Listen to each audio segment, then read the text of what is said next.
جیسے ہی تیسرا دن آتا ہے تمہاری قبر کی زندگی کا، جب 3 دن گزرتے ہیں تمہاری ناک کے ذریعے سے پیٹ کی چیزیں باہر آنے لگتی ہیں، ناک اور منہ سے نکلنے لگتی ہیں، اور 40 دن تو بہت دور کی بات ہے۔ جسموں کا خیال کرتے ہو؟ میں تمہیں بتاتا ہوں اس جسم کی حیثیت کیا ہے۔ یہ جو چمڑی ہے اس کی حیثیت کیا ہے، یہ جو گوشت پوست ہمارے جسموں پر ہے اس کی حیثیت کیا ہے پتہ ہے تمہیں؟ اس کو سجانے کے لیے عورتیں 2-2 گھنٹہ شیشے کے پاس کھڑے ہو کر میک اپ کرتی رہیں۔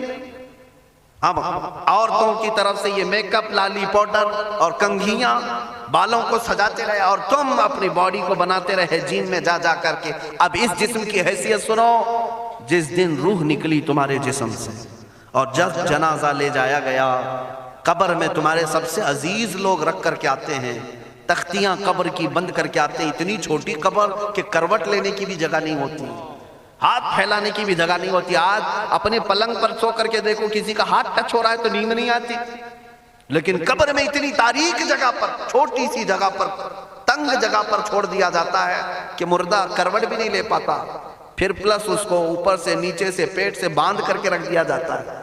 تمہیں پتا ہے اب حکماں نے جو لکھا ہے وہ سنو بزرگوں نے، جیسے ہی تیسرا دن آتا ہے تمہاری قبر کی زندگی کا، جب 3 دن گزرتے ہیں تمہاری ناک کے ذریعے سے پیٹ کی چیزیں باہر آنے لگتی ہیں، منہ کے ذریعے سے انتڑیاں یا جو بھی اندر کا لیکویڈ ہے سب باہر آتا ہے۔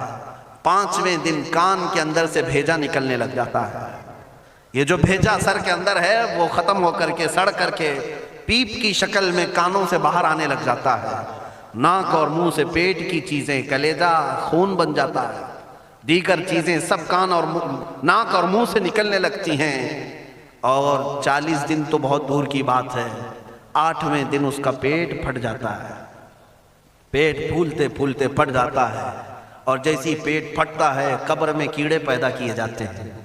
تم 1000 کوشش کر لو لیکن وہ کیڑے اسی کے لیے پیدا ہی کیے جاتے ہیں، ان کی غذا ہے۔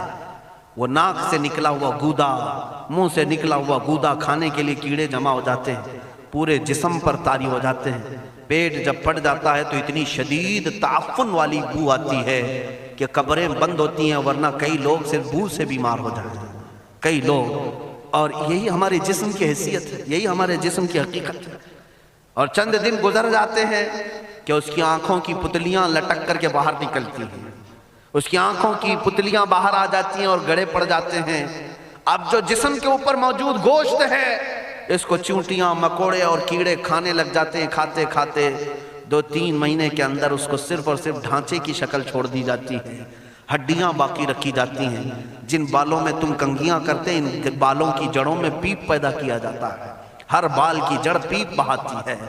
اور جن چہروں پر تم پاؤڈر لالی لگا کر کے اس کو سجایا کرتے آئینے میں کھڑے ہو کر، ان چہروں پر اللہ تبارک و تعالیٰ ایسی جھریاں پیدا کرتا ہے۔ یہ تو عام لوگوں کی بات، اور اگر گنہگار ہیں تو ان کے چہروں پر بچھو چھوڑ دیے جاتے ہیں، بچھو چھوڑ دیے جاتے ہیں۔ کئی لوگوں کی قبروں پر سانپ ان کی ناک کو ڈستے رہتے ہیں اور ان کا گودا پیتے رہتے ہیں۔ سانپوں کا عذاب، بچھوؤں کا عذاب، یا قبر کے عذاب کے ساتھ یہ جسم گلا دیا جاتا ہے، ہڈیوں کے سوا کچھ نہیں باقی رہتا۔ تم کیا سمجھتے ہو مرنے کے بعد احساس نہیں ہوگا؟ مرنے کے بعد ہر درد کا احساس دگنا کر دیا جائے گا۔ آج زندگی میں جتنا تمہیں چونٹی کاٹنے سے درد ہوتا ہے، مرنے کے بعد یہ درد 10 گنا زیادہ بڑھ جائے گا، تمہیں اور درد ہوگا، اور درد ہوگا۔ یہی جسم جو کیڑوں کی غذا بن گیا، کفن ختم ہو گیا، ہمارے جسم میں پیٹ کا گودا باہر آ گیا، آنکھوں سے کانوں سے ساری چیزیں لکوڈ ختم کر دی گئی، بھیجا کانوں سے بہہ کر کے نکل آیا، بچا کیا ہمارے پاس؟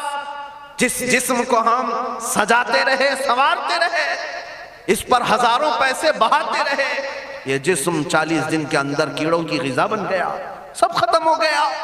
میرے عزیزو، ہر انسان کے جسم کے ساتھ قبر یہی کرتی ہے، قبر دباتی الگ ہے، کیڑوں کا عذاب الگ ہے، بچھوؤں کا عذاب الگ ہے، لیکن یہ سب کے لیے احکام نہیں۔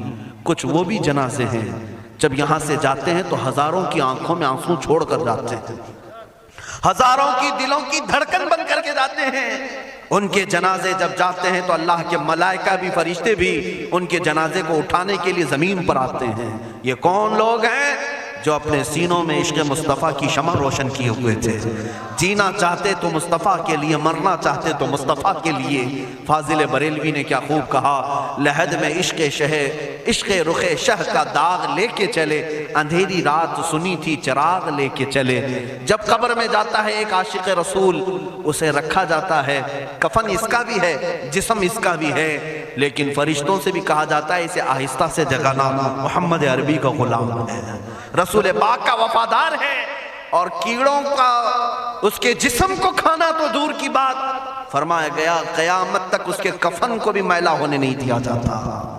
نہ تمہاری آنکھ سے، نہ تمہارے ناک سے، نہ تمہارے چہرے سے کوئی گودا باہر آتا ہے، کچھ نہیں میرے عزیزو. جسم تر و تازہ سلامت رکھا جاتا ہے.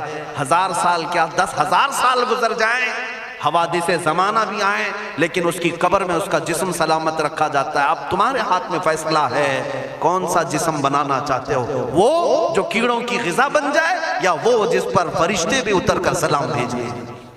میں نے خود میرے مرشد گرامی کے جنازے میں حاضری تھی.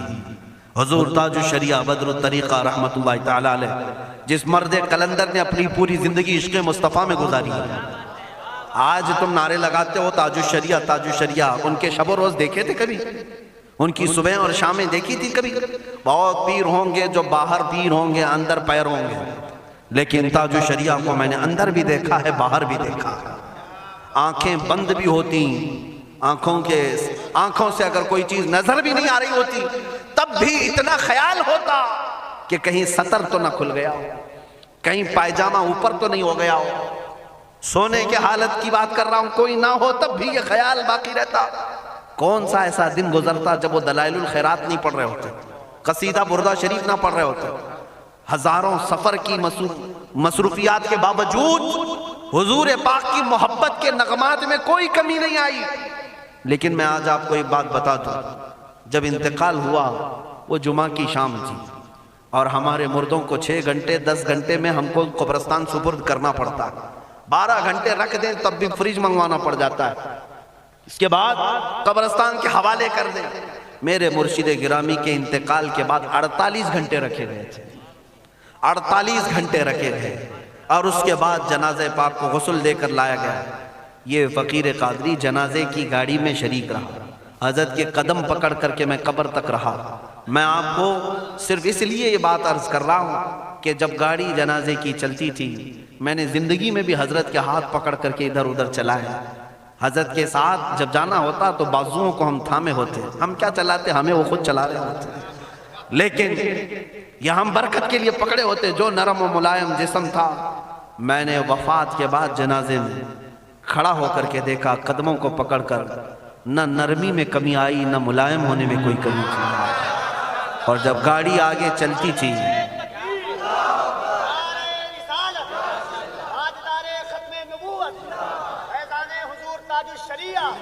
جب آپ گاڑی جنازہ جس پر رکھا ہوا تھا چلتی تھی، تو میرے عزیزوں زندگی میں جس طرح جسم نرم ملائم تھا، میں نے دیکھا کہ گاڑی جب اس کے دھڑکے ہوتے تھے ادھر ادھر، تو پیٹ مبارک اور سینے مبارک ویسے ہی ہلتا تھا جیسے کسی زندے کا ہلتا. ہاتھ پر انگلی رکھے تو خون سرک جائے اور پھر اپنی جگہ پر آ جائے. یہ کوئی مبالغے کی بات نہیں کر رہا ہوں، یہ آنکھوں سے دیکھی ہوئی چیز ہے. اور قبر انور میں رکھنے کے بعد جب ان کے صاحبزادے اور داماد نکل کر کے آئے، تو تھوڑی دیر کے بعد ہم نے دیکھا کہ چہرہ خود بخود قبلے کی طرف تھا. ہم اپنے مردوں کو رکھواتے ہیں، لیکن اس عاشق رسول نے اپنا چہرہ پہلے سے قبلے کی طرف کر لیا. یہ کرامات کہیں یا زندگی کی حقیقت کہیں، حقیقی بات تو یہ ہے جو مصطفیٰ کی یاد میں جاتا ہے. اس نے کیا ہی خوب کہا شاعر کہ میرے جنازے پہ رونے والوں فریب میں ہو بغور دیکھو، میرے جنازے پہ رونے والوں فریب میں ہو بغور دیکھو، مرا نہیں ہوں غم نبی میں لباس ہستی بدل گیا. ہاں، مرا نہیں ہوں غم نبی میں لباس ہستی بدل گیا ہوں. ان عاشقوں کا حال یہی ہوتا ہے کہ یہ مر بھی جاتے ہیں، انتقال کر بھی جاتے ہیں، تو بس لباس بدلتا ہے، لیکن زندگی پہلے سے اور بلند ہوتی ہے. عزیزان گرامی تمہیں اسی بات پر میں لانا چاہتا ہوں، کون سی زندگی گزارنا چاہو گے؟ کون سی زندگی؟ یا عیاشوں کی، یا نچنیوں کی، یا مجرا کرنے والوں کی، ان ظالموں کی جو جہنم کی طرف تمہیں لے جانے کے لیے تیار بیٹھے ہیں؟ چند دنوں کی عیاشی ہے، تم گانے گا کر اچھل کود کر کے اپنے نفس کو تو راضی کر سکتے ہو، لیکن رب ذوالجلال کی رضا کبھی نہیں لے سکتے۔ آج تم دنیا میں فلموں کی زندگی جی کر کے تھوڑی دیر کی خوشی تو حاصل کر سکتے ہو، لیکن قبر کی راحت کبھی نہیں لا سکتے، قبر کا سکون کبھی نہیں لا سکتے۔ قبر میں اگر سکون چاہیے تو صرف ہمارے سینوں کو ادھر حوالے کرنا ہوگا، مصطفیٰ کریم کے حوالے کرو۔ اب اپنی زندگی کو بدلنے کا وقت آ گیا۔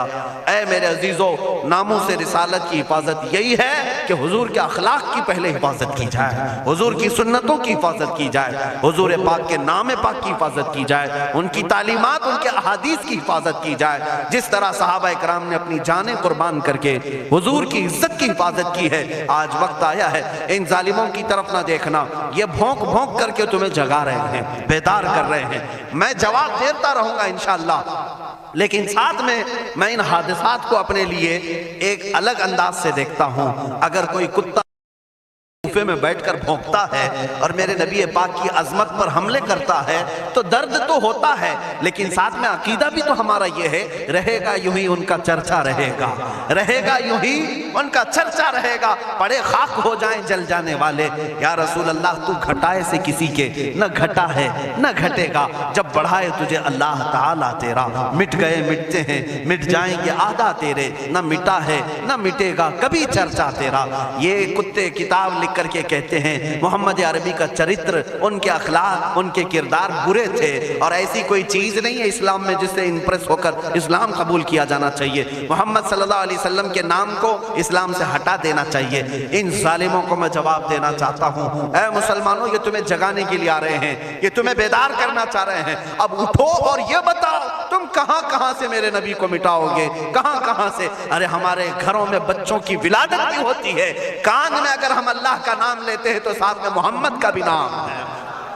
ہمارے بچے جس دن اس دنیا میں آتے ہیں، اذان ان کے کانوں میں دی جاتی ہے تو اللہ کے نام کے ساتھ محمد کا نام بھی آتا ہی ہے۔ ہماری اذانیں، ہمارے نماز کو بلانے والی آوازیں، تم کیا مٹا پاؤ گے محمد عربی کے نام کو؟ یہ ہزاروں نہیں کروڑوں اذانیں بار بار دن میں دے دے کر کے یہ بتاتی ہیں کہ تم واللہ محمد عربی صلی اللہ علیہ وسلم کا ذکر تم کبھی الگ نہیں کر سکو گے۔ ذکر خدا جو ان سے جدا چاہو نجدی ہو، واللہ ذکر حق نہیں کنجی سقر کی ہے۔ حضور پاک کا نام کہاں سے ہٹاؤ گے؟ اذانوں سے ہٹاؤ گے، اقامت سے ہٹاؤ گے، نمازوں سے ہٹاؤ گے؟ بلکہ اقبال نے کیا ہی خوب کہا تھا، دشت میں دامن کوہسار میں میدان میں ہے۔ کہاں ہے یہ نام؟ دشت میں دامن کوہسار میں میدان میں محمد ہے، بحر میں موج کی آغوش میں طوفان میں محمد ہے، چین کے شہر مراکش کے بیابان میں محمد ہے، اور پوشیدہ ہر مسلمان کے ایمان میں محمد ہے۔ میں نے یہ تبدیل کر کے اسی لیے پڑھا ہے کہ ہر جگہ محمد ہے۔ رسول پاک صلی اللہ علیہ وسلم کو تم کہاں سے ہٹاؤ گے؟ ہمارے کروڑوں کی زندگیاں اس نام پاک پر قربان، اس نام پاک پر قربان۔ ان ظالموں کو یہ بات بتا دینا، اس نام پاک پر اللہ نے نقطہ تک نہیں رکھا ہے۔ محمد عربی صلی اللہ علیہ وسلم کے نام پاک پر نقطہ تک نہیں، عیب تو بہت دور کی بات ہے۔ اور مٹانے کی بات کرتے ہو، مٹانے کے لیے تم اس کا ایک لفظ تک نہیں مٹا پاؤ گے۔ محمد عربی اس عظیم ہستی کا نام ہے جس کی جڑیں تحت الثری میں ہیں، جس کی شاخیں اوج ثریا پر ہیں۔ حضور پاک صلی اللہ علیہ وسلم کو اللہ نے رفعنا لک ذکرک کہہ کر کے بلند فرما دیا ہے۔ کسی کے گھٹانے سے حضور کا نام کبھی نہیں گھٹے گا۔